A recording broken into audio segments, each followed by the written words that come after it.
الصالحات ووفقنا مسلمين خلقنا بالصالحين. اللهم صل على سيدنا محمد وعلى ال سيدنا محمد. اللهم إنا نسألك وكل مسوى ما خلقنا ما خالق وفعلنا قضي هذه إذا حصلت من نسك الشاملة وبركته الشاملة وخلاق طيبا من جميع محمد المصطفى محمد صلى الله عليه وسلم من شر ما قضي. اللهم إنا هذا شر من شر لا قوة إلا قدرة من كراماتهم ولهم من النار.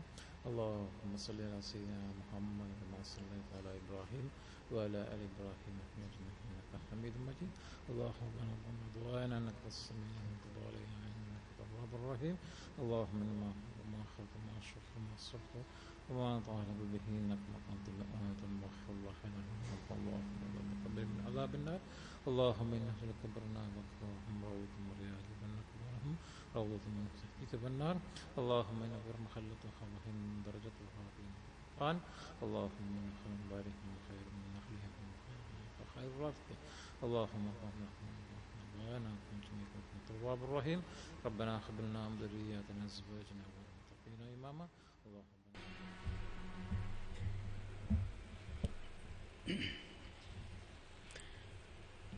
എല്ലാവർക്കും സ്നേഹം.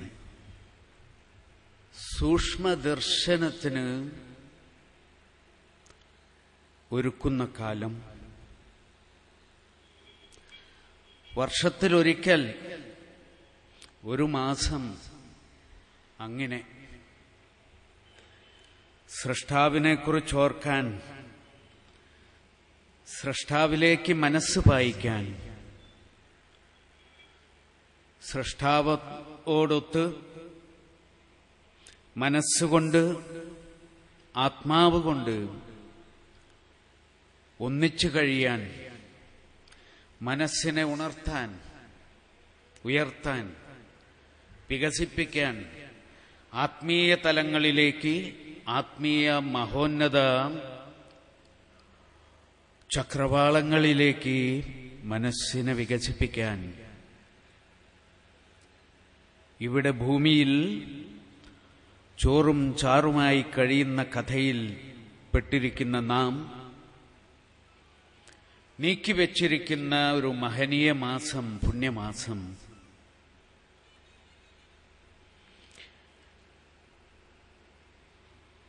നോമ്പെടുക്കുന്നവരും അല്ലാത്തവരും ഈ മാസത്തിന്റെ പ്രാധാന്യം മനസ്സിലാക്കുന്നു.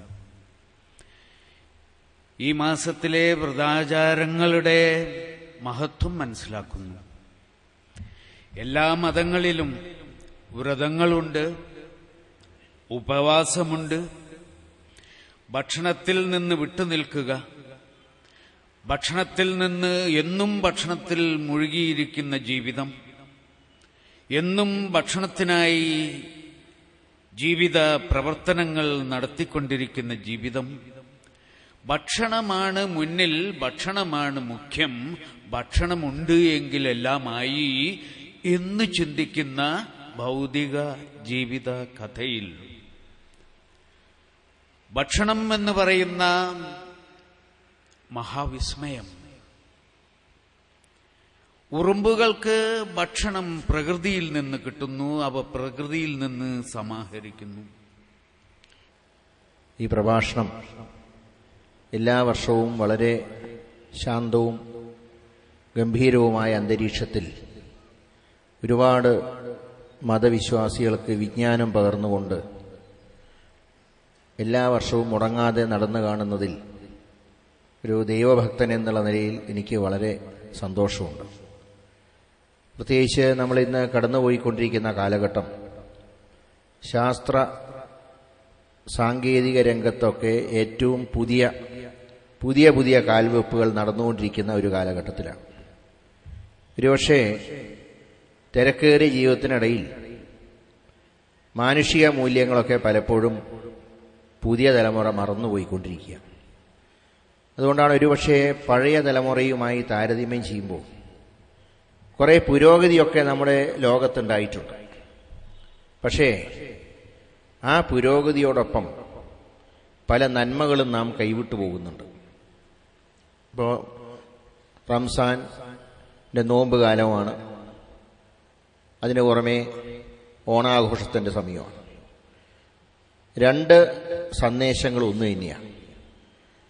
അതായത് മഹാബലിയെക്കുറിച്ച് പറയുമ്പോൾ അദ്ദേഹത്തിൻ്റെ അങ്ങനെ ഒരാൾ ജീവിച്ചിരുന്നോ ഇല്ലയോ എന്നുള്ളതിനെക്കുറിച്ച് ഉള്ള തർക്കത്തിലേക്കൊന്നും ഞാൻ കടക്കുന്നില്ല. പക്ഷേ ഒരു മഹാരാജാവ് ഈ രാജ്യം ഭരിച്ചിരുന്നു. അദ്ദേഹത്തിൻ്റെ കാലത്ത് എല്ലാവർക്കും ദൈവവിശ്വാസം ഉണ്ടായിരുന്നു. അതാണല്ലോ ഏറ്റവും നല്ലൊരു കാര്യം. ദൈവവിശ്വാസം ഉണ്ടായിരുന്നു. ആരും കള്ളം പറഞ്ഞിരുന്നില്ല, ചതി ഉണ്ടായിരുന്നില്ല, ആരും നുണ പറയാൻ ധൈര്യപ്പെട്ടിരുന്നില്ല, സ്ഥിതി സമത്വം ഉണ്ടായിരുന്നു. അതായത് ഒരു സോഷ്യലിസ്റ്റ് കാഴ്ചപ്പാട് വർഷങ്ങൾക്ക് മുമ്പ് തന്നെ ഉണ്ടായിരുന്നു എന്നാണ് അർത്ഥം. ഇന്ന് പലരും കണ്ടുപിടിച്ച സോഷ്യലിസം അല്ല, യഥാർത്ഥ സോഷ്യലിസ്റ്റ് ചിന്താഗതി നമ്മുടെ രാജ്യത്ത് ഉണ്ടായിരുന്നു എന്നാണ് ഓണത്തിന്റെ സന്ദേശം. റംസാന്റെ സന്ദേശം ഉപവസിച്ചുകൊണ്ട് അതുപോലെ തന്നെ മതഗ്രന്ഥങ്ങൾ പാരായണം ചെയ്തുകൊണ്ട് ദൈവവുമായി കൂടുതൽ അടുക്കുക. അപ്പോൾ രണ്ട് മതത്തിൻ്റെയും സന്ദേശം ഒന്ന് തന്നെയാണ്. അതുതന്നെയാണ് ഒരു ദൈവവിശ്വാസിയെ സംബന്ധിച്ചിടത്തോളം. ഒരു ദൈവവിശ്വാസിയായിരിക്കും യഥാർത്ഥ മതേതരവാദി. കാരണം ദൈവവിശ്വാസിയെ സംബന്ധിച്ചിടത്തോളം എല്ലാവരും സഹോദരന്മാരാണ്. ഇപ്പം തന്നെ ഈ മഹത്തായ സദസ്സിൽ എന്നെ ക്ഷണിച്ചതിൻ്റെ കാരണം ഞാനും നിങ്ങളൊക്കെ ദൈവവിശ്വാസികളായതുകൊണ്ടാണ്. അത് പല രൂപത്തിൽ കാണുന്നു എന്നുള്ള വ്യത്യാസം മാത്രമേ ഉള്ളൂ. എല്ലാത്തിനെയും നിയന്ത്രിക്കുന്ന ശക്തി ഒന്ന് തന്നെയാണ്. അതാണ് ദൈവത്തിൻ്റെ ശക്തി എന്ന് പറയുന്നത്. അങ്ങനെയുള്ള ഒരു ദൈവവിശ്വാസി ഒരിക്കലും സ്വന്തം സഹോദരനെ മറ്റൊരു രീതിയിൽ കാണില്ല. അല്ലെങ്കിൽ മറ്റ് ഒരു മതമായിട്ട് നമ്മുടെ ഒരു സഹോദരനെ മാറ്റി ചിന്തിക്കാൻ നമുക്ക് സാധ്യമല്ല. ഇപ്പോൾ കേരളത്തിൻ്റെ ചരിത്രം പരിശോധിച്ചാൽ സെന്റ് തോമസ് ആദ്യമായി ഇന്ത്യയിലേക്ക് വരുമ്പോൾ കേരളത്തിൽ വന്നു. അന്ന് അദ്ദേഹം വന്ന് കൊടുങ്ങല്ലൂർ വന്നു. കൊടുങ്ങല്ലൂരെ ഭരണാധികാരി കൊടുങ്ങല്ലൂർ തമ്പുരാൻ അദ്ദേഹത്തിനോട് സെന്റ് തോമസ് പറഞ്ഞു, എനിക്ക് എൻ്റെ ദൈവത്തിനെ പ്രാർത്ഥിക്കാൻ ഒരു ആരാധനാലയം നിർമ്മിക്കണം. ഉടനെ സൗജന്യമായിട്ട് ഭൂമി വിട്ടുകൊടുത്തു. ഇസ്ലാം മത പണ്ഡിതന്മാർ കേരളത്തിൽ വന്നു. അവർക്കും പള്ളി പണിയാൻ അനുവാദം കൊടുത്തു. ഇപ്പം നമ്മൾ പത്രത്തിൽ വായിക്കുന്ന എന്താ, ആ കൊടുങ്ങല്ലൂരാണ് ഏറ്റവും അധികം വർഗീയ കലാപം നടക്കുന്നത്. അതായത് സെന്റ് തോമസിന് പള്ളി പണിയാനും ഇസ്ലാം പണ്ഡിതന്മാർക്ക് പള്ളി നിർമ്മിക്കാനൊക്കെ സൗജന്യമായി സ്ഥലം കൊടുത്ത കൊടുങ്ങല്ലൂരിൽ ശാസ്ത്ര സാങ്കേതിക രംഗത്ത് മികച്ച നേട്ടം നടപ്പാക്കിയെന്ന് ഞാനും നിങ്ങളും അഭിമാനിക്കുന്ന കാലഘട്ടത്തിൽ ജാതിയുടെയും മതത്തിന്റെയും ദൈവത്തിന്റെയും ഒക്കെ പേര് പറഞ്ഞ് പരസ്പരം സംഘർഷം നടക്കുകയാണ്. അസ്സലാമു അലൈക്കും വറഹ്മത്തുള്ളാഹി. അഊദു ബില്ലാഹി മിനശ് ശൈത്വാനിർ റജീം. ബിസ്മില്ലാഹിർ റഹ്മാനിർ റഹീം. അൽഹംദുലില്ലാഹി റബ്ബിൽ ആലമീൻ വസ്സലാത്തു വസ്സലാമു അലാ സയ്യിദിൽ മുർസലീൻ ഷഫീഉൽ മുദ്നിബീൻ ഇമാമിൽ മുത്തഖീൻ റസൂലി റബ്ബിൽ ആലമീൻ വഅലാ ആലിഹി വസഹ്ബിഹി അജ്മഈൻ. ഫഇന്ന ഖൈറൽ കലാമി കലാമുല്ലാഹി വഖൈറൽ ഹദീ ഹദീ മുഹമ്മദിൻ സ്വല്ലല്ലാഹു അലൈഹി വസല്ലം. ശററുൽ ഉമൂരി മുഹ്ദസാതുഹാ വകുല്ലു മുഹ്ദസത്തിൻ ബിദ്അ. ബിസ്മില്ലാഹി അലൈക തവക്കൽനാ വഇലൈക അനബ്നാ വഇലൈക്കൽ മസ്വീർ. ഹസ്ബുനല്ലാഹു വനിഅമൽ വക്കീൽ വനിഅമൽ മൗലാ വനിഅമൻ നസീർ. വലാ ഹൗല വലാ ഖുവത ഇല്ലാ ബില്ലാഹിൽ അലിയിൽ അദീം. റബ്ബി ഇശ്റഹ് ലി സദ്രി വയസ്സിർ ലി അംരി വഹ്ലുൽ ഉഖ്ദത മിൻ ലിസാനി യഫ്ഖഹു ഖൗലി. മുഅ്മിനീങ്ങളെ, പണ്ഡിതന്മാരെ, യുവ സഹോദരങ്ങളെ, വിദ്യാർത്ഥികളെ, മറാക്കളെ, മൊബൈലൊക്കെ ഓഫ് ചെയ്ത് അച്ചടക്കത്തോടെ കേൾക്കണം. വളരെ ഗൗരവമുള്ള ഒരു വിഷയമാണ്. നിസ്സാരമല്ല, വളരെ ഗൗരവമാണ്. ഇത് ഭൂമിയിലെ നിലനിൽപ്പുമായി ബന്ധപ്പെട്ടതാണ്. ഇത് മനുഷ്യലോകത്തിന്റെയും ലോകത്തിന്റെയും പ്രകൃതിയുടെയും നിലനിൽപ്പുമായി ബന്ധപ്പെട്ട ഒരു വിഷയമാണ് ഇന്ന് പറയുന്നത്. അതുകൊണ്ട് ഇതുപോലെ പ്രധാനപ്പെട്ട, എന്നെ സംബന്ധിച്ചിടത്തോളം ഇതുപോലെ പ്രധാനപ്പെട്ട ഒരു വിഷയം ഈ 10 എണ്ണത്തിൽ ഇല്ല എന്ന് വേണമെങ്കിൽ പറയാം. അത്രയും എന്നെ സംബന്ധിച്ചിടത്തോളം വളരെ പ്രധാനമാണെന്ന് എനിക്ക് തോന്നുന്ന ഒരു കാര്യമാണിത്. കാരണം 2 ഹസനത്താണുള്ളത്. ദുന്യാവിലെ ഹസനത്തിനും ആഖിറത്തിലെ ഹസനത്തിനും. ഇത് ആഖിറത്തിലെ ഹസനത്തിനേക്കാൾ ദുന്യാവിലെ ഹസനത്തിനെ മുന്തിച്ചാണ് പറഞ്ഞത്. ദുന്യാവുണ്ടായാലല്ലേ ആഖിറം ഉണ്ടാവുള്ളൂ. ദുന്യാവിൽ ജീവിതം വേണ്ടേ? ദുന്യാവിലെ നിലനിൽപ്പിന്റെ ആധാരമാണ് ഈ കൃഷി എന്ന സാധനം. അത് നമ്മൾ നിസ്സാരവൽക്കരിച്ചാൽ പിന്നെ ദുന്യാവ് എങ്ങനെ നിലനിൽക്കും? ഇന്ന് അൽഹംദുലില്ലാഹ് കൃഷിയുടെ ദിവസം ആള് വളരെ കമ്മിയായിരിക്കും എന്ന് സംഘാടകർ എപ്പോഴും എന്നോട് പറഞ്ഞിരുന്നു. അവർ വരികൾക്കിടയിൽ ഈ വിഷയം തന്നെ വേണോ എന്നുവരെ എന്നോട് സൂചിപ്പിച്ചതുപോലെ തോന്നുകയും ചെയ്തു. അത് നമുക്കൊന്ന് മാറ്റിക്കൂടെ എന്നൊക്കെ പലർക്കും. സ്വർഗത്തെ പറ്റി പറയുമ്പോൾ നരകത്തെ പറ്റി പറയും കൂടെ ചെയ്യേണ്ടേ. അപ്പൊ നമുക്ക് തൽക്കാലം കൃഷി മാറ്റിയിട്ട് നരകോ ശ്രാദ്ധപാലോ ഒക്കെ ആക്കിക്കൂടെ എന്നൊക്കെ പറഞ്ഞെങ്കിലും ചില ഗുണകാംക്ഷികളുടെ പ്രേരണയും പിന്നെ എന്റെ മനസ്സിനോന്റെ ഒരു ആഗ്രഹവും കൊണ്ടാണ് ഈ വിഷയം ഇന്നിവിടെ നിങ്ങളെ മുന്നിൽ സമർപ്പിക്കുന്നത്. കാര്യങ്ങളെ നിങ്ങൾ ഗൗരവമായി മനസ്സിലാക്കണം. ഇന്ന് നമ്മൾക്ക് അതിഥികളായി എത്തിയ ശോഭീന്ദ്രൻ മാഷ്, അദ്ദേഹത്തിന് നമ്മെക്കുറിച്ച് നല്ലൊരു ധാരണയുള്ള ഒരാളാണ്. നമ്മളിത് വാക്ക് പയറ്റുകൾക്ക് വേണ്ടി പറയുന്നതല്ല, പകരം ഈ ഭൂമിയും അതിലെ കൃഷിയൊക്കെ നല്ല ഭംഗിയായി നിലനിൽക്കണമെന്ന് ആഗ്രഹിക്കുന്ന ഒരു വിഭാഗമാണ് നമ്മൾ എന്ന് പലപ്പോഴും അദ്ദേഹത്തിന് ബോധ്യമുണ്ട്. ഇവിടെ വെച്ചും അദ്ദേഹം എന്നോടത് പറഞ്ഞു. ഇത് വളരെ വലിയൊരു സന്തോഷകരമായ സദസ്സാണ്. ഇങ്ങനെ ഒരു സദസ്സിൽ ഇത്തരം കാര്യങ്ങളൊന്നും പലപ്പോഴും ചർച്ച ചെയ്യാറില്ല എന്ന് അദ്ദേഹം സൂചിപ്പിക്കുകയുണ്ടായി. അതുകൊണ്ട് നമ്മൾ ഇത് ഗൗരവമായി ഉൾക്കൊള്ളണം. ഞാൻ ഓടിച്ച് പറയുകയാണ്, സമയം അത്രയും വലിയ കണ്ടന്റുകളാണ് ഇതിലുള്ളത്. ഏറ്റവും വലിയത് ലാ ഇലാഹ ഇല്ലല്ലാഹയെ പോലും അല്ലാഹു ഒരു വൃക്ഷത്തോടാണ് ഉപമിച്ചിട്ടുള്ളത് എന്ന് മനസ്സിലാക്കണം. ഇനി എന്തിനാ അതിനൊപ്പം أعوذ بالله من الشيطان الرجيم بسم الله الرحمن الرحيم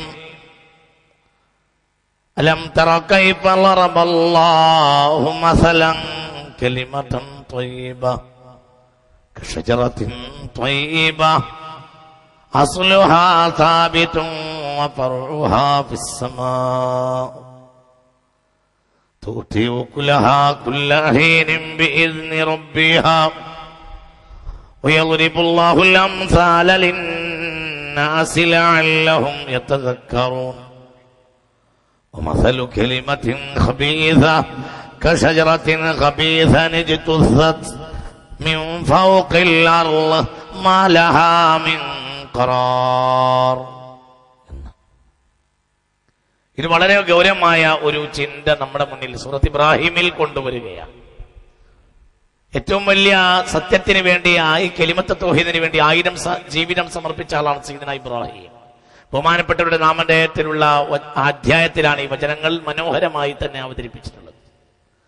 അലം തറ കൈഫ ളറബല്ലാഹു മസലൻ കലിമത്തൻ ത്വയ്യിബ, ഏറ്റവും മനോഹരമായ വചനത്തിന് അള്ളാഹു പറഞ്ഞ ഒരു ഉദാഹരണം നിങ്ങൾ കണ്ടില്ലയോ എന്നാണ്.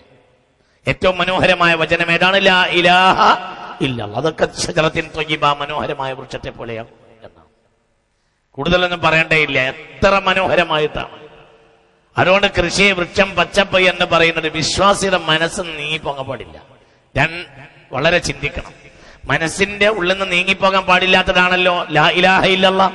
അതിന് ഉപമിച്ചത് ഒരു പച്ചയായ വൃക്ഷത്തോടാണ്. മനോഹരമായ വൃക്ഷം, ഒരുപാട് കായ്ക്കനികൾ നൽകുന്ന, ഒരുപാട് മനുഷ്യർക്ക് ഉപകാരങ്ങൾ ഉണ്ടാകുന്ന ഒരു കാര്യമാണല്ലോ വൃക്ഷം. അതുകൊണ്ട് ആ വൃക്ഷത്തോടാണ് ലാ ഇലാഹ ഇല്ലല്ലാഹയെ ഉപമിച്ചത്. ലാ ഇലാഹ ഇല്ലല്ലാഹ് മനസ്സിൽ നീങ്ങാൻ പാടില്ലാത്തതുപോലെ ഈ വൃക്ഷവും, വൃക്ഷത്തെ കുറിച്ചുള്ള ഒരു കൺസെപ്റ്റും ഒരിക്കലും മനസ്സിൽ നീങ്ങാൻ പാടില്ലാത്തതാണ്. എളുപ്പത്തിൽ മനസ്സിലാക്കാം, ഞാൻ വിശദീകരിക്കില്ല.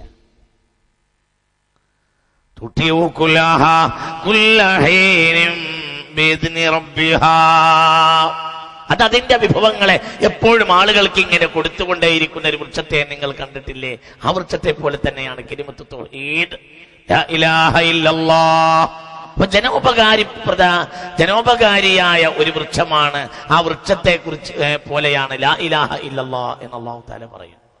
അല്ലാഹു നമുക്ക് നല്ല ബോധവും നല്ല മനസ്സും നൽകട്ടെ. അതുകൊണ്ട് ഒരിക്കലും ഇത് അന്യമാണെന്ന് പറയാൻ പറ്റില്ല. അത് നമ്മുടെ മനസ്സിന്റെയും ആത്മാവിന്റെയും സായുജ്യാണ്. വൃക്ഷം, പച്ചപ്പ് എന്നൊക്കെ പറഞ്ഞാൽ സ്വർഗം തന്നെയാണ്. ഒരു ഗോളത്തിൽ മാത്രമേ ഉള്ളൂ ഇങ്ങനെ നടുമ്പഴത്തിന് സൃഷ്ടിപ്പിൽ മനുഷ്യനെ കൂട്ടുന്ന ഒരൊറ്റ ഗോളേ ഉള്ളൂ, അത് ഭൂമി.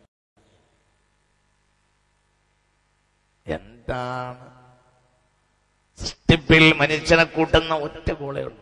സൂര്യനിൽ പുതു സൃഷ്ടിപ്പില്ല, ചന്ദ്രനിലില്ല, ചൊവ്വയിലില്ല, ശുക്രനിലില്ല, ബുധനില്ല, ഒന്നുമില്ല. എന്നാലോ ഒടിച്ചു കുത്തി കമ്പ്.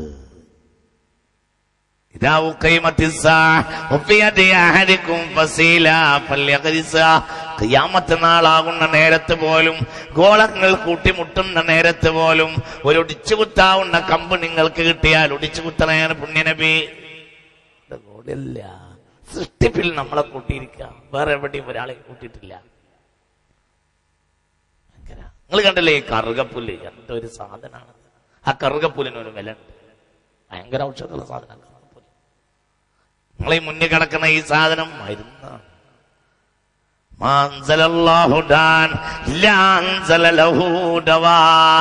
രോഗം മരുന്നിറക്കാതെ രോഗം ഇറക്കിയിട്ടില്ല.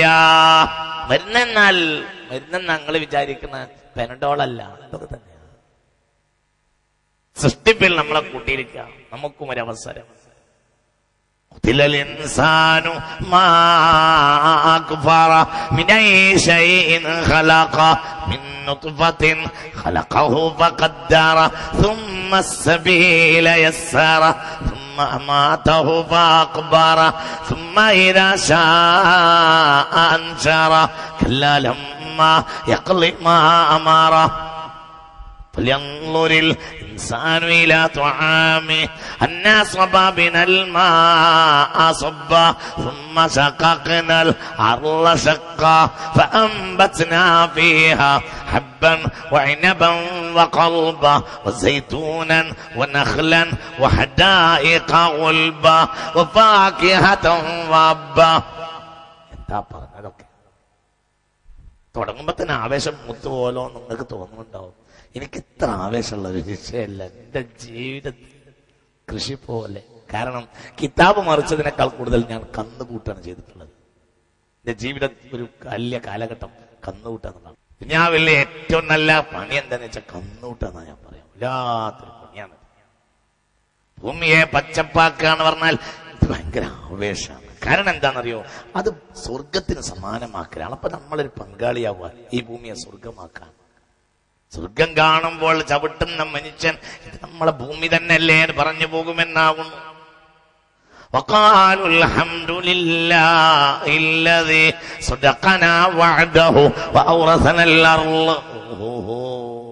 സ്വർഗത്തേക്ക് കടന്നോളൂ മോമിനിങ്ങളോട് പറയുമ്പോ മോമിൻ സ്വർഗത്തിന്റെ വാതിൽ കന്നിട്ട് അല്ല ഇത് നമ്മളെ ഭൂമി തന്നെ അല്ലേ എന്ന് പറയുന്ന. കാരണം സ്വർഗം ഭൂമി പോലെയാ, ഭൂമി സ്വർഗം പോലെയാ. അതിന് പണിയെടുക്കുന്ന ആൾ കർഷകനാണ്. റിയൽ എസ്റ്റേറ്റുകാരൊന്നുമല്ല, അതിന് പണിയെടുക്കുന്ന ആൾ കൃഷിക്കാരനാണ്. കൃഷി എന്ന് പറഞ്ഞാൽ ഭൂമിയെ സ്വർഗാക്കില്ല. കച്ചവടമല്ല പണിയില്ല. കച്ചവടം നടക്കണമെങ്കിൽ കൃഷി വേണം. കൃഷി നടക്കണമെങ്കിൽ ഒന്നും വേണ്ട, കച്ചവടം നടക്കണമെങ്കിൽ കൃഷി വേണം. ഭൂമിയിൽ ആദ്യം തുടങ്ങിയത് കച്ചവടമല്ല, കൃഷിയാണ്. ആദം കർഷകനായിരുന്നു. ആദം എന്തായി പറഞ്ഞതൊക്കെ? ആദമിന്റെ മണ്ണ് ഇന്ത്യയായിരുന്നു. ലോകത്താദ്യം കൃഷി നടന്നത് ഒരുപക്ഷെ ഇന്ത്യയിലായിരിക്കും.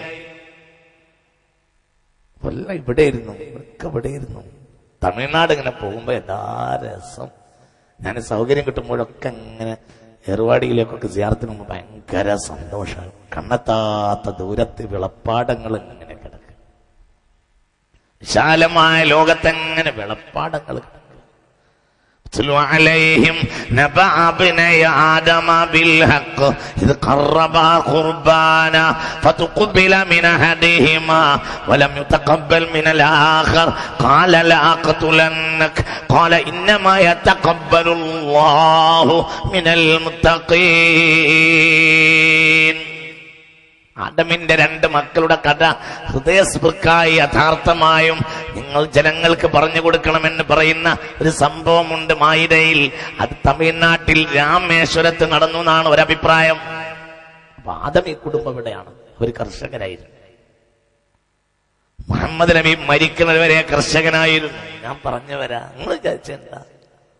പുണ്യനബി മരിക്കുന്നവരെ കർഷകനായിരുന്നു. ആ ഒരു സുന്നത്ത് നിങ്ങൾക്ക് ഉണ്ടോ? എനിക്കുണ്ട്. അല്ലാഹുവിന്റെ ഒരു മദതാണ്. അതുകൊണ്ട് കൃഷിക്കാരനാണ്, ഇന്ന് മുതൽ കൃഷിക്കാരനാകണം. അല്ലാഹുവിന്റെ കലിമത്ത് തൗഹീദിന് പോലും ഉപമയല്ലേ.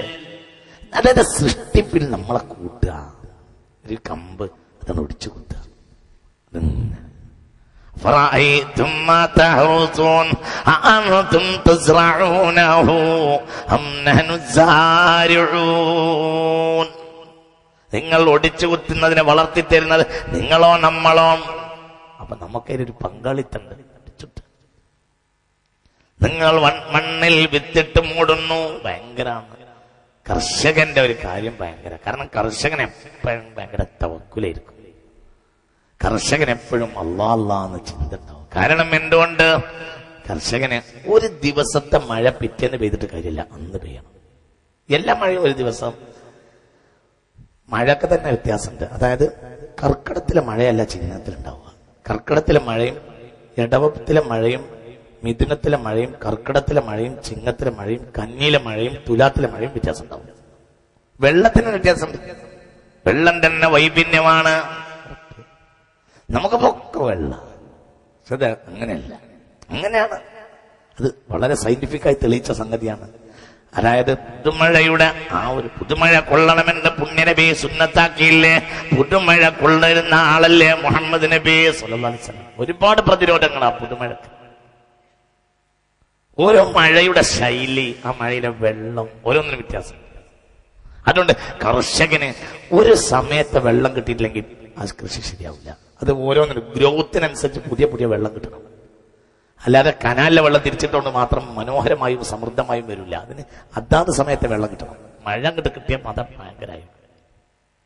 പുഞ്ചപ്പാടങ്ങൾ എന്ന് പറയും വേനൽക്കാലത്ത് ഉണ്ടാക്കുന്ന നെല്ല്. അതിന് വർഷക്കാലത്തുള്ള നെല്ലിന്റെ കരുത്തുണ്ടാവില്ല. എന്തുകൊണ്ട്? വെള്ളമൊക്കെ കിട്ടും, പക്ഷെ മഴയെന്ന് വന്ന വിമാനം പോലെ ഗർജിച്ചു കൊണ്ടൊരു കാളമേഘം പശ്ചിമവാനത്തിലെത്തി വീരുണ്ടു നദമേരുണ്ടു കരിമ്പുകയാൽ നദമുഖരിടം ചക്രവാളം നട്ടുച്ച നേരത്തിലജലടം ചുറ്റിക്കറങ്ങി കുറച്ചു നേരം മണ്ണിലിറങ്ങുവാനാരുടെയോ സമ്മത സന്ദേശം എത്തിടാതെ പിന്നെ ഞാൻ നിരടം നീങ്ങി നീങ്ങി വിണ്ണിന്ന ഭാരതയിൽ മറഞ്ഞു. അത് ഭയങ്കരമാണ്. അത് കർഷകന് ചിന്തിക്കാൻ കഴിയില്ല. ഈ വെള്ളപ്പം പെയ്യുന്നെത്തിട്ട് ഇങ്ങനെ നോക്കിനതാ. മണ്ണിലിറങ്ങുവാൻ ആരുടെയോ സമ്മത സന്ദേശം എത്തിടാതെ പിന്നെ ഞാൻ നിരടം നീങ്ങി നീങ്ങി വിണ്ണിന്ന ഭാരതയിൽ മറഞ്ഞു. അപ്പോൾ അല്ലാ എന്ന് പറയും കർഷകൻ. അതുകൊണ്ട് ഭയങ്കര മുത്തവക്കിലായിരിക്കും കർഷകൻ. കൃഷി ഭയങ്കര സംഗതിയാണ്, ഭയങ്കര തവക്കുല. അതുകൊണ്ടാണ് ലാ ഇലാഹ ഇല്ലല്ലാഹയെ പോലും ഒരു കച്ചവടത്തോട് ഉപമിച്ചിട്ടില്ല, കൃഷിയോടാണ് ഉപമിച്ചത്. അള്ളാഹുവിന്റെ വെളിച്ചം കിട്ടിയത് സയ്യിദുനാ മൂസ. മൂസാക്ക് വെളിച്ചം കിട്ടിയത് വൃക്ഷത്തിൽ വെച്ചായിരുന്നല്ലോ. സയ്യിദുനാ മൂസ വൃക്ഷത്തിന്റെ ചുവട്ടിൽ വെച്ച് പുണ്യനബിയോട് കരാർ ചെയ്തവർ മുഴുവനും സ്വർഗാവകാശികളാണെന്ന് ആഹുന്നു. അല്ലദീന യുബായിഊന തഹ്ത ശജറല്ലദീന ബായഉ നബിയ സ്വല്ലല്ലാഹു അലൈഹി വസല്ലം തഹ്ത ശജറ. മരത്തിന്റെ ചോട്ടിൽ വെച്ച് പുണ്യനബിയോട് ഒരു കരാർ നടന്നിട്ടുണ്ട്. ആ കരാറിൽ പങ്കെടുത്തവർ മുഴുവനും സ്വർഗക്കാരാകുന്നു. തർക്കമില്ലാത്ത വിഷയം. അതേപോലെ തന്നെയാണ് സയ്യിദുനാ മൂസ അലൈഹിസ്സലാത്തു വസ്സലാം. فلما أتاها نودي من شاطئ الوادي الأيمن في البقعة المباركة من الشجرة. മരത്തിൽ നിന്നാണ് വിളിച്ചുണ്ടായത്. എന്നിട്ട് എന്നെ പറഞ്ഞ യാ മൂസ ഇന്നി അനല്ലാഹു റബ്ബുൽ ആലമീൻ. സൂറത്തുൽ ഖസസ്. ഞാൻ പടച്ചവനാണ്, അല്ലാഹുവാണ്. ആ വെളിച്ചത്തിന്റെ ഒരു വലിയ ഒരു വെളിച്ചം ഇങ്ങനെ വന്നു, മരത്തിലേക്കാ വന്നത്. നിങ്ങൾ ചിന്തിക്കുന്നില്ലേ അതൊക്കെ? 7539 അടി ഉയരമുള്ള സമുദ്രനിരപ്പിൽ നിന്ന് ഉയരമുള്ള തുവാ പർവ്വതത്തിന്റെ താഴ്ഭാഗത്തുള്ള വൃക്ഷത്തിൽ 7539 അടി സമുദ്രനിരപ്പിൽ നിന്ന് ഉയരമുള്ള പർവ്വതമാണ് തുവാ. തുവാ പർവ്വതത്തിന്റെ താഴ്ഭാഗത്ത് വന്നു. തുവാ പർവ്വതത്തിന്റെ താഴ്ഭാഗത്തുള്ള വൃക്ഷത്തിൽ നിന്ന് വന്നു. അതാണ് ഫലമ്മാ അവിടെ എത്തിയപ്പോൾ നൂദിയ മിൻ ശാത്വിൽ വാദിൽ അയ്മനി ഫിൽ ബുഖഅത്തിൽ മുബാറകതി മിൻ അശ്ശജറ. മരത്തിൽ നിന്ന് വിളിയാളമുണ്ടായി. മൂസാ നബിയെ, മൂസാ ഇന്നി അനല്ലാഹു റബ്ബുൽ ആലമീൻ. ചെയ്യുന്നതാണ് എന്ന്. അപ്പോൾ അവിടെയും വൃക്ഷമാണ്. വൃക്ഷത്തെ നിസ്സാരാക്കണ്ട. കൃഷി, വൃക്ഷം അതൊന്നും ചെറിയ സംഭവമല്ല. സൂറത്തുന്നൂറിൽ ആയത്തുന്നൂറിൽ ഉപമ വൃക്ഷത്തെ കുറിച്ചല്ലേ? അവിടെ വൃക്ഷല്ലേ? ഒക്കെ വൃക്ഷല്ലേ? അല്ലാഹു നൂറുസ് സമാവാതി വൽ അർള് മസലു നൂരിഹി കമിസ്കാത്തിൻ ഫീഹാ മിസ്ബാഹ് അൽ മിസ്ബാഹു ഫീ സുജാജ അൽ സുജാജതു കഅന്നഹാ കൗകബുൻ ദുരിയുൻ യൂഖാദു മിൻ ഷജറത്തിൻ മുബാറക സൈതൂന. ഒലിവിന്റെ താഴ്വരയിലൂടെ ഈ കഴിഞ്ഞ കൊല്ലം ഞാൻ പോയി. ആഫ്രിക്കയിലെ വേൾഡ് ഇസ്ലാമിക് കോൺഫറൻസിലേക്ക് ക്ഷണിക്കപ്പെട്ടപ്പോൾ ഞാൻ ഫ്ലൈറ്റിൽ, അന്ന് എമിറേറ്റ്സിന്റെ ഫ്ലൈറ്റ് വളരെ താഴ്ന്നാണ് പറത്തിയത്. ഞങ്ങൾ ഇരുന്ന് ഇങ്ങനെ കണ്ടു ഒലിവിന്റെ വൃക്ഷം. എന്തോ ഫ്ലൈറ്റിന്റെ നിലവാരം അങ്ങനത്തെ ഒരു സാഹചര്യം കൊണ്ടായിരിക്കാം ഫ്ലൈറ്റ് വളരെ താഴ്ത്തിയ പറത്തത്. ഒലിവിന്റെ വൃക്ഷം ഇങ്ങനെ ഗ്ലാസ് വിൻഡോസിലൂടെ ഒലിവിന്റെ വൃക്ഷം ഇങ്ങനെ നിറഞ്ഞു നിൽക്കുന്നു. അതാണ് യൂഖാദു മിൻ ഷജറത്തിൻ മുബാറക സൈതൂനത്തിൻ ലാ ശർഖിയത്തിൻ വലാ ഗർബിയ യകാദു സൈതുഹാ യുളീ വലൗ ലം തംസസ്ഹു നാറുൻ നൂറുൻ അലാ നൂർ. വെളിച്ചത്തിന്റെ മേൽ വൈദൂര്യ ശോഭയുള്ള വെളിച്ചം. അവിടെയും വൃക്ഷത്തെ പറ്റിയാ പറഞ്ഞു. ഒരു വൃക്ഷത്തിന്റെ ഇന്ധനത്തിൽ നിന്ന്, ഒരു വൃക്ഷത്തിന്റെ എണ്ണയിൽ നിന്നാണ് അവിടെ ഇന്ധനം വരുന്നത് എന്ന് പറഞ്ഞു വൃക്ഷമായി പറഞ്ഞത് ലാ ഇലാഹ ഇല്ലല്ലാഹ്. അതിന്റെ ഇന്ധനം കൽബിലേക്ക് വരുമ്പോൾ നൂറുൻ അലാ നൂരിൻ, വെളിച്ചത്തിന്റെ മേൽ അക്ഷയമായ വെളിച്ചം വരുന്നു. അവിടെയും വൃക്ഷത്തെയാണ് പറഞ്ഞത്. ലാ ഇലാഹ ഇല്ലല്ലാഹ് എന്ന വൃക്ഷം കൽബിൽ കുഴിച്ചിട്ടിട്ടുണ്ട്. അതിൽ നിന്ന് ഇങ്ങനെ അതിന്റെ എണ്ണ അങ്ങനെ കൽബിലേക്ക് വരുന്ന. യൂഖാദു മിൻ ഷജറത്തിൻ മുബാറക സൈതൂനത്തിൻ ലാ ശർഖിയത്തിൻ വലാ ഗർബിയ. അതുകൊണ്ട് വൃക്ഷം നിസാരമല്ല. അല്ലാഹുവിനെ സുജൂദ് ചെയ്യുന്നതെന്ന് എടുത്തു പറഞ്ഞ ഒരു കാര്യം വൃക്ഷത്തെ കുറിച്ചല്ലേ? അർ-റഹ്മാനു അല്ലമൽ ഖുർആൻ ഖലഖൽ ഇൻസാന അല്ലമഹുൽ ബയാൻ الشمس والقمر بحسبان والنجم والشجر يسجدان. അപ്പൊ നിങ്ങളൊരു മരത്തൈ നടുക എന്ന് പറഞ്ഞാല് പടച്ചവന് സുജൂദ് ചെയ്യുന്ന ഒരാളെ നടുക എന്നല്ല അതിന്റെ അർത്ഥം. നിങ്ങളെ റബ്ബിന് വേണ്ടി പണിയെടുത്തതല്ലേ അത്? ഒരു മരത്തിന്റെ തൈ ഒരാൾ കുഴിച്ചിട്ടാൽ അള്ളാഹ്ക്ക് സുജൂദ് ചെയ്യുന്ന ഒരാളുണ്ടാക്കി എന്നല്ലേ അതിന്റെ അർത്ഥം? ഒരു മുളകും തൈ, ഒരു ചീപ്പ് എന്നാ പറഞ്ഞ് മുളകിന്റെ തൈ കുഴിച്ചിട്ട് അത് അള്ളാഹ്ക്ക് സുജൂദ് ചെയ്യുന്ന ഒരാളുണ്ടാക്കുകയാവുന്നു. നിങ്ങളൊരു തെങ്ങ് വെക്കി അത് അള്ളാഹ്ക്ക് വേണ്ടി സുജൂദ് ചെയ്യാൻ ഒരാളെ ഉണ്ടാക്കുകയാവുന്നു. എന്താ നിസാരാമ്മ? ഒരു പേരക്ക മരം കുട്ടിക്ക് നല്ല കാര്യം കിട്ടും, അത് അള്ളാഹ്ക്ക് സുജൂദ് ചെയ്തുകൊണ്ടേയിരിക്കും ചെയ്യും. എന്നാൽ പുല്ലിവള്ളികൾ, ഷജറും മരങ്ങളും, പുല്ലുവള്ളികൾ, ഈ കറുകപ്പുല്ല് വരെ. വന്നജമോ പുല്ലുവള്ളികളും ഷജറും മരങ്ങളും യസ്ജുദാനി സുജൂദ് ചെയ്തുകൊണ്ടേയിരിക്കുന്നു. സുജൂദ് ചെയ്യണ പണിയാണ്, അതിന്റെ വേറെ പണിയില്ല. അലം തറ അന്നല്ലാഹ യസ്ജുദു ലഹു മൻ ഫിസ് സമാവാതി വമൻ ഫിൽ അർള് വശംസു വൽ ഖമറു വൻനുജൂമു വൽ ജിബാലു വശജറു. അല്ലാഹുവിന് വേണ്ടി സുജൂദ് ചെയ്യുന്നത് നിങ്ങൾ കാണുന്നില്ലയോ? സുജൂദ് ചെയ്യാണ്. മരത്തിന് പണി പലതിനുണ്ട്. മരത്തെ എടുത്തു പറഞ്ഞിട്ടുണ്ട്. മരത്തിന് സുജൂദ് ചെയ്യുന്ന പണിയാണ്. മരം ഷജറിന് രണ്ടർത്ഥം. ഷജറിന് രണ്ടർത്ഥമുണ്ട്. മരന്നും ചെടി എന്നും പറയും.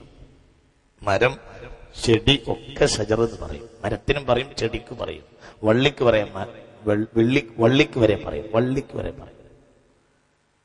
അപ്പൊ ഇതെല്ലാം പടച്ചറപ്പിനെ സുജൂദ് ചെയ്തുകൊണ്ടിരിക്കുന്നതാകുന്നു. അപ്പൊ അങ്ങനത്തെ ഒരു സാധനത്തെ ഒരാൾ നിർമ്മിക്കാണ് എന്നർത്ഥം. അല്ലാഹുവിന് വേണ്ടിയുള്ളതാണ്. അത് മനോഹരമായ മുഅ്മിനീങ്ങളുടെ ഉപമ അല്ലാഹു പറഞ്ഞത് മരത്തോടല്ലേ? മുഹമ്മദുർ റസൂലുള്ളാഹ്.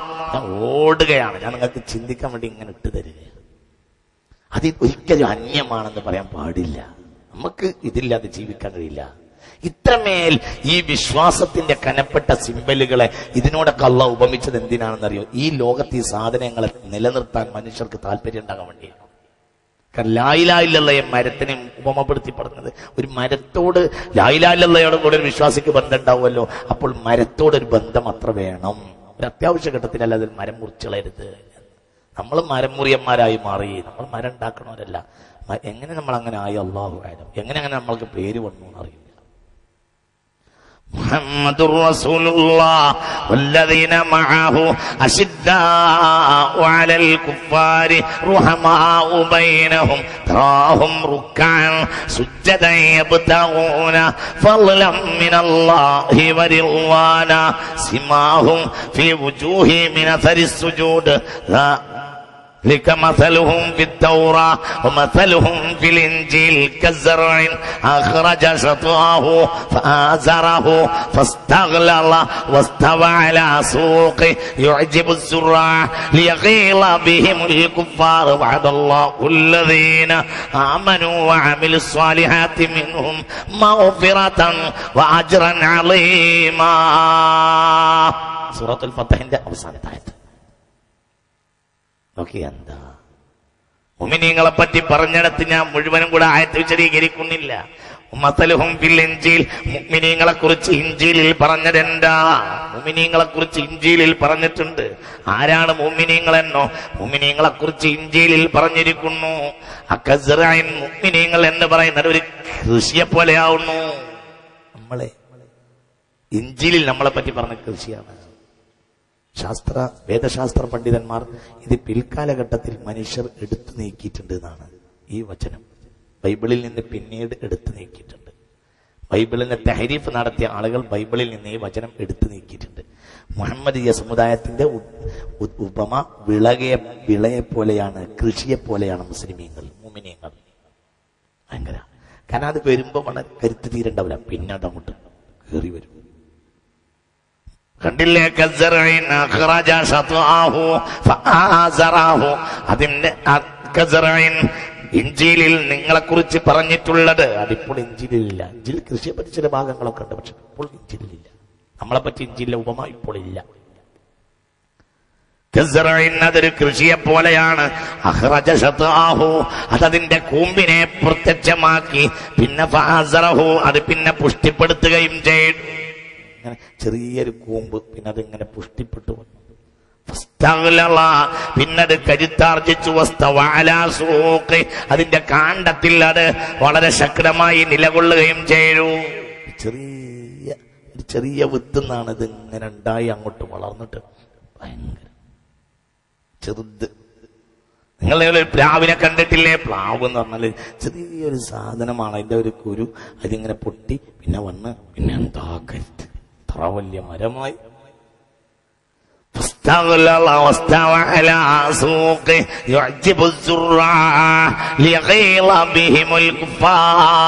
സത്യനിഷേധികൾക്ക് ദേഷ്യം പിടിക്കാൻ വേണ്ടി കൂടി അള്ളാഹു മുസ്ലിമീങ്ങൾക്ക് ഈ കരുത്ത് നൽകിയിരിക്കുന്നു. അപ്പൊ നമ്മുടെ ഉദാഹരണവും കൃഷിയാണ്. മുഅ്മിനീങ്ങൾ ആരെ പോലെയാ? കൃഷിയെ പോലെയാണ്. നമ്മളുടെ ഉദാഹരണം കൃഷിയാണ്. ഇന്നലെ ഞാൻ നിങ്ങളോട് പറഞ്ഞു, ഇന്നലെ ഈമാനുള്ള മനുഷ്യൻ ഉദാഹരണം പറഞ്ഞിട്ടില്ലേ? ഇന്നലെ പറഞ്ഞല്ലോ, ഈമാനുള്ള മനുഷ്യൻ ഉദാഹരണം പറഞ്ഞു. ഈമാനുള്ള മനുഷ്യന്റെ ഉദാഹരണം ഒരു മരത്തെ പോലെയാണ്. ഉണങ്ങിയാൽ പോലും അതിന്റെ ഇല കൊഴിഞ്ഞു വീഴൂല. ഇന്നലെ പറഞ്ഞല്ലോ. അതിരിക്കുനി മാഹിയ ഫഖാല നബി അന്നഖല, അതീത്തപ്പനയാന്ന് റസൂൽ തന്നെ പറഞ്ഞു സ്വല്ലല്ലാഹു അലൈഹി വസല്ലം. ശ്രദ്ധിക്കുക.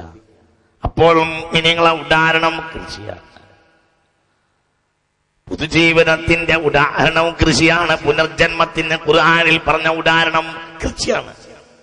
കൃഷി എങ്ങനെ നമുക്ക് അന്യാകുക? അള്ളാഹുവിന്റെ ലാ ഇലാഹ ഇല്ലല്ലാഹ് ഉദാഹരണം കൃഷിയാണ്. മുഅ്മിനീങ്ങൾക്ക് ഉദാഹരണം കൃഷിയാണ്. പുനർജീവിതത്തിന്റെ ഉദാഹരണം കൃഷിയാണ്. പുനർജീവിതം എന്ന ഉദാഹരണം കൃഷിയാണ്. هو الذي يرسل الرياح بشرا بين يدي رحمته حتى إذا أقلت سحابا ثقالا سقناه لبلد ميت فأنزلنا به الماء فأخرجنا به من كل الثمرات كذلك نخرج الموتى لعلكم تذكرون والبلد الطيب يخرج نباته بإذن ربه والذي خبث لا يخرج إلا نكدا كذلك نصرف الآيات لقوم يشكرون. أعراف 57-58. പുനർജീവിതത്തിന്റെ ഉദാഹരണം കൃഷിയാവുന്നു. മരിച്ചു കിടക്കുന്ന മണ്ണിനെ നിങ്ങൾ കണ്ടിട്ടില്ലേ? അതിൽ വിത്ത് കിടക്കുന്നത് ആരും കാണുകയില്ല. അപ്പോഴാണ് വെള്ളം വരിക. ജലസ്പർശം ഉണ്ടായാൽ അവിടുന്ന് ഇങ്ങനെ അതുവരെ ഊഷരമായി കിടന്നു എന്ന് തോന്നിയിരുന്ന മണ്ണിൽ നിന്ന് പുതുജീവൻ എണീറ്റ് നിൽക്കുന്നത് നിങ്ങൾ കണ്ടിട്ടില്ലേ? ഇങ്ങനെ കദാലിക നുഖ്രിജുൽ മൗത, ഇങ്ങനെ മരിച്ചവനെ നാം പുറത്തു കൊണ്ടുവരുന്നതാവുന്നു. അപ്പോൾ ഇനി ഒരു ജീവനുണ്ട്. ആ ജീവിതത്തിന് ഉദാഹരണം കൃഷിയാണ്. എന്താണ് മനുഷ്യന്മാരെ ഇനി പറയേണ്ടത്? മനുഷ്യന്മാരിനി എങ്ങനെ ജീവിക്കുക എന്ന ചോദ്യത്തിന് മറുപടി കൃഷി ചെയ്യല. കൃഷി ഇങ്ങനെ കാണിച്ചു കൊടുക്കുക. ഇത് കണ്ടിട്ടില്ലേ? ഇതിങ്ങനെ വിശാലമായ പാടമായിരുന്നല്ലോ. കണ്ണ് പൂട്ടിയിട്ടോ ട്രാക്ടർ പൂട്ടിയിട്ടോ ഇട്ട ഇങ്ങനെ വിശാലമായ പാടമായിരുന്നു. പിന്നെയോ പിന്നെ അതിലിങ്ങനെ വിത്തും അവിടെ കിടന്നു. വിത്ത് കിടന്നപ്പോലെ ഒന്നില്ലാത്തതുപോലെ ഇങ്ങനെ കിടന്നു. വിത്ത് മണ്ണിന്റെ മേൽമണ്ണിന്റെ അടിയിലേക്ക് കുറച്ച് ഇറങ്ങി പോവുകയും വേണം. മണ്ണിന്റെ മുകളിൽ നിൽക്കാൻ പാടില്ല. മേൽമണ്ണിൽ നിന്ന് ലേശം താഴത്തേക്ക് ഇറങ്ങിയിട്ട് വിത്ത് അവസാനമായി മണ്ണിലിട്ടതിന് ശേഷവും തന്നെ നമ്മൾ കരിയല്ലാത്തൊരു സാധനം കൊണ്ട് ഇങ്ങനെ മുള്ളുള്ളൊരു സാധനം കൊണ്ട് ഇങ്ങനെ ഒരു ലേശം അതിന്റെ മേൽമണ്ണൊന്ന് ഇങ്ങനെ ഇളക്കിയിടും. അതാണ് അതിന്റെ ഗ്രോത്തിന്റെ നല്ല ഒരു രീതിയാണ്. കാര്യം ഒക്കെ ഒഴിവാക്കിയിട്ട് ഒരു ചെറിയ കലപ്പയ്ക്ക് ഇങ്ങനെ ഒരു ചെറിയ 4-5-8 മുള്ളുകളുള്ള ഒരു സാധനം ഉണ്ട്. ആ മുള്ള് ഇങ്ങനെ പിടിച്ചു കൊടുക്കും. വേനൽക്കാലത്തെ പൂട്ടിന് അങ്ങനെ പിടിച്ചാൽ ശരിയാവും. അതാണ് كذلك نخرج الموتى هو الذي يرسل الرياح بشرا بين يدي رحمته.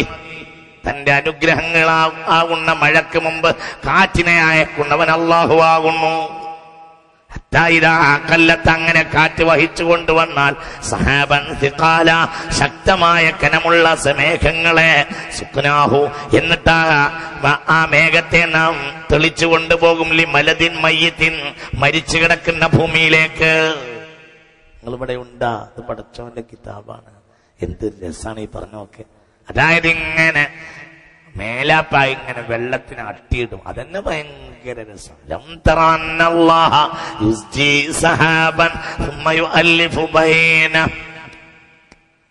ഇങ്ങനെ ഓർത്തിട്ട് ഫ്ലൈറ്റിന്റെ ഗ്ലാസ് വിൻഡോസിൽ ഇങ്ങനെ നോക്കിയാൽ കാണാൻ കഴിയും. ഇങ്ങനെ പഞ്ഞി പരുത്തി കൂട്ടിയിട്ടതുപോലെ, പഴയ കാലത്ത് വല്ലിപ്പാന്റെ ഉന്നക്കടക്ക പൊളിച്ചിട്ട് കൂട്ടിയിട്ടതുപോലെ ഫ്ലൈറ്റിൽ ഇരുന്ന് ഇങ്ങനെ നോക്കുമ്പോ ഇങ്ങനെ ഉന്നക്കടക്ക പോലെ ഇങ്ങനെ കൂട്ടിയിട്ടത് കാണും. എന്നിട്ട് എന്ത് ചെയ്യും? മലം തറ അന്നല്ലാഹ യുസ്ജി സഹാബൻ ثم يؤلف بينه ثم يجعله ركاما فترى الودق يخرج من خلاله. എന്നിട്ടത് കൂട്ടിമുട്ടിച്ച് അതിന്റെ ഇടയിൽ വെള്ളം ഇങ്ങനെ ഇറക്കിക്കൊണ്ടുവരികയും ചെയ്യും. മേഘത്തെ അല്ലാഹു തആല തെളിച്ചു കൊണ്ടുപോകും. സുഖനാഹുലി ബലദിൻ മയ്യത്തിൻ, മരിച്ചു കിടക്കുന്ന പ്രദേശത്തേക്ക് ആ വെള്ളത്തെ അല്ലാഹു തആല തെളിച്ചു കൊണ്ടുപോകും. സുബ്ഹാനല്ലാഹ്. മരിച്ചു കിടക്കുന്ന ഭൂമി ബലദിൻ മയ്യത്തിൻ, മരിച്ചു കിടക്കുന്ന ഭൂമിയിലേക്ക് കൊണ്ടുപോകും. എന്നിട്ടോ ഫഅൻസൽനാ ബിഹിൽ മാ, ഇവിടെ വെള്ളം അങ്ങനെ പെയ്യും. തുള്ളിക്കുരു കുടം പേമാരി വെള്ളം അങ്ങനെ പെയ്ത് കഴിഞ്ഞാൽ പുതുജീവനം വരും. നല്ല വെള്ളം ഇങ്ങനെ വന്ന് ജീവൻ ഇങ്ങനെ. അങ്ങനെ തന്നെയാണ് അങ്ങനെയാണ്. ഒരു പെണ്ണിന്റെ ഗർഭപാത്രത്തിൽ, ആ പെണ്ണിന്റെ ഗർഭപാത്രത്തിലുള്ള ആ വൃത്തികേടുകൾ കഴുകിക്കളയും. ഏതുപോലെ ഒരു പാടം, ഒരു വിളപ്പാടം, നെൽപ്പാടത്തിലുള്ള കളകളൊക്കെ ഒന്ന് കഴുകിയിട്ട് ഒന്ന് അടിച്ച് പൂട്ടിയിട്ട് ശരിയാക്കി അതൊക്കെ ഒന്ന് പാകമാക്കിയിടും. എന്നിട്ട് അതിലേക്ക് വെള്ളം കൊണ്ട് കുത്തിട്ടിട്ട് വെള്ളം അങ്ങോട്ട് വന്നാൽ മുളച്ചിങ്ങോട്ട് വരും. അതന്നെയാണല്ലോ സത്യത്തിൽ സ്ത്രീ പുരുഷ ബന്ധത്തിലും കാണുന്നത്. ആദ്യം പെണ്ണിന്റെ ഗർഭപാത്രത്തിലുള്ള അഴുക്കൊക്കെ അടിച്ചു തുടിച്ചിട്ടാണ് അള്ളാഹു അങ്ങോട്ട് കളയും, പൂട്ടി അങ്ങോട്ട് കളയും. അത് പൂട്ടാണ്. ആ പൂട്ട് നമ്മൾ അറിയുന്നില്ല, ഉള്ളിൽ നടക്കുന്നൊരു പൂട്ടാണ്. അത് കന്നുകൂട്ട് പോലത്തെ ഒരു പൂട്ടിൽ നടക്കും. എന്നിട്ട് പിന്നെന്ത് ചെയ്യും? പിന്നെ പുരുഷനാകുന്ന ആളിൽ നിന്ന് വെള്ളം കൂടെ താഴത്തേക്ക് വരും. അപ്പോൾ അതില് മുളച്ചിന് പോകും മനുഷ്യൻ.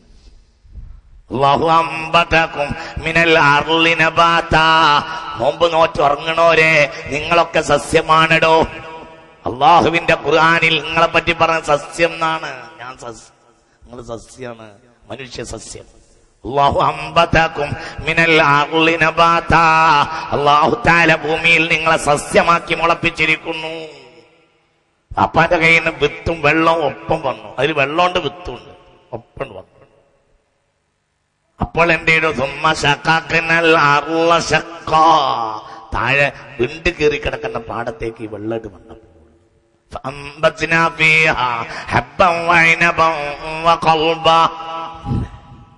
അത് തന്നെയാ ഋതുമതിയായ പെൺകുട്ടിയെ പ്രപഞ്ചത്തോടും പ്രപഞ്ചത്തെ ഇങ്ങോട്ടും തിരിച്ചും അങ്ങോട്ടും ഒക്കെ ഖുർആനിൽ ഉപമിച്ചിട്ടുണ്ട്.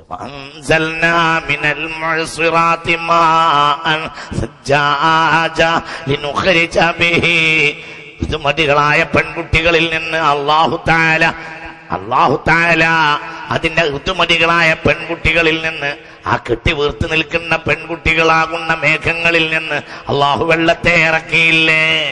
മഅ്സിറത്ത് എന്ന് പറഞ്ഞാൽ ഋതുമതിയായ പെണ്ണ് എന്നർത്ഥം. ഋതുമതിയായ പെണ്ണിനെ ഉപമിച്ചു. ആരോട്? മേഘത്തെ ഇങ്ങോട്ട് ഉപമിച്ചിരിക്കും. മേഘത്തെ ഉപമിച്ചത് അൻസൽന സൂറത്തു അമ്മയിലുണ്ട്. അൻസൽന മിനൽ മഅ്സിറാത്തി മാഅൻ സജ്ജാജ. എന്തിനാണ് പോകേണ്ടതൊക്കെ പോയതിൽ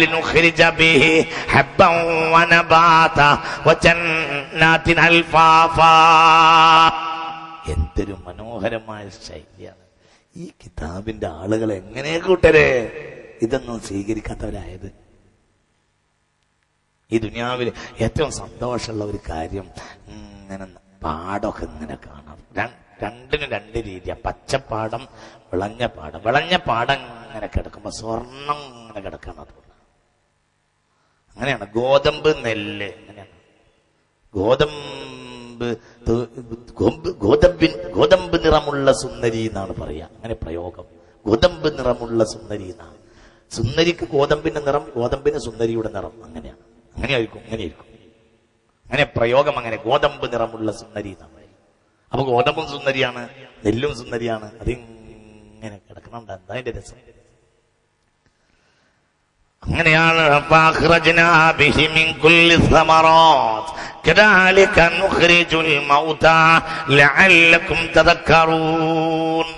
എല്ലാ പുതുജീവനെയും പുറത്തു കൊണ്ടുവരാം.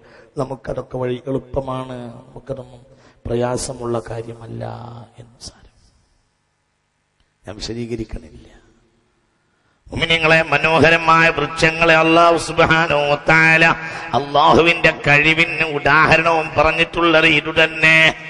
പുനർജീവിതത്തിന്റെ വേണ്ടി ഉപമിച്ചതും കൃഷിയോടാണ്. അള്ളാന്റെ കഴിവിന് ഉദാഹരണം കാണിച്ചതും കൃഷി തന്നെയാണ്. അള്ളാന്റെ കഴിവിന് ഉദാഹരണം കാണിച്ചിട്ടുണ്ട്.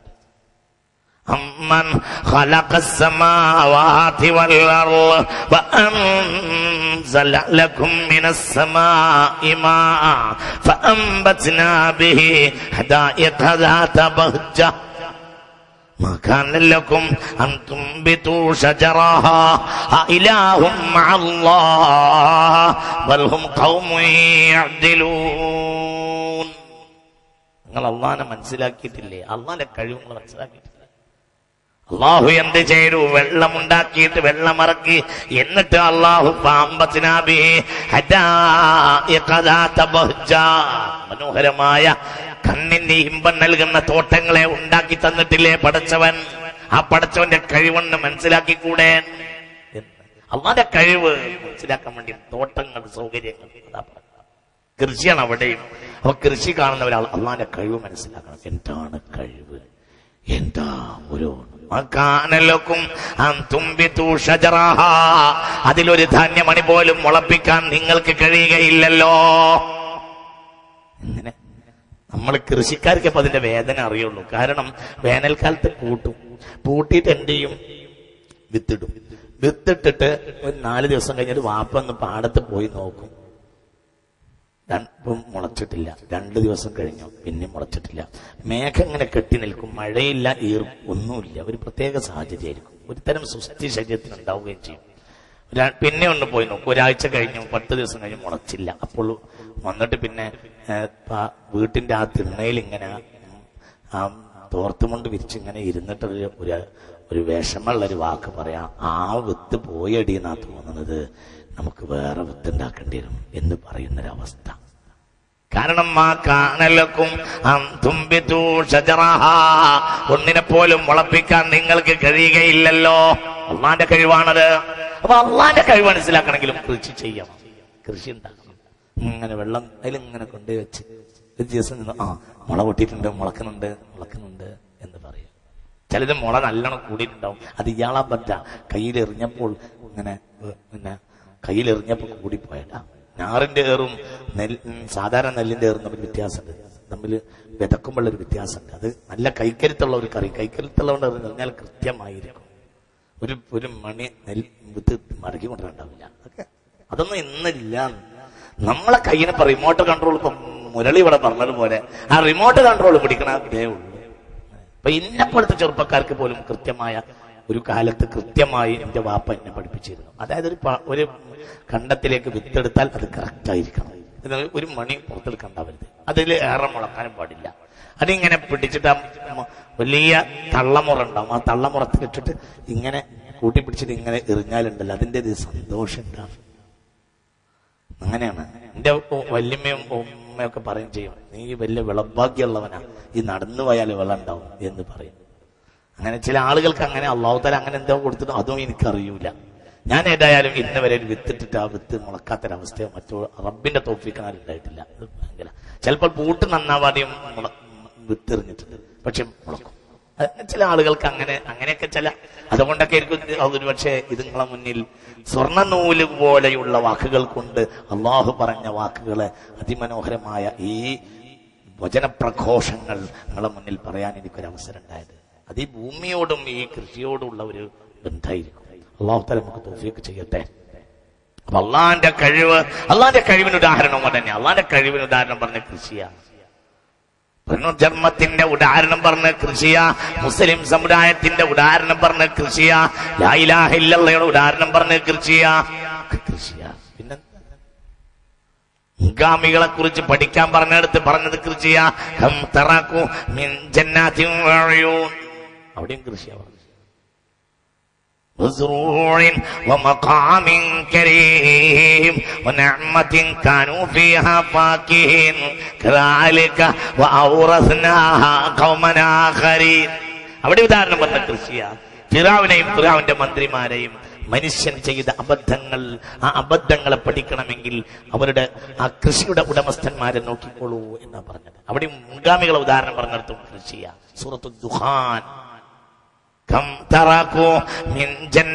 എത്ര തോട്ടങ്ങൾ, എത്ര ജലസേചനത്തിന്റെ അരുവികൾ, തടാകങ്ങൾ, ധാന്യവിളപ്പാടങ്ങൾ. മക്കാമിൻകരീം. പിന്നെ അവരെ കെട്ടിടങ്ങളൊക്കെ അവസാനം പറഞ്ഞത്. ആദ്യം പറഞ്ഞത് തോട്ടം, സൗകര്യം, വിളപ്പാടങ്ങളാ, ധാന്യവിളപ്പാടങ്ങൾ. അതെല്ലാം ചിന്തിക്കണം. സുബ്ഹാനല്ലാഹ്. كم تركوا من جنات وعيون وزروع ومقام كريم. കൃഷിയിൽ ലാഭമില്ല എന്ന് പറയരുത്.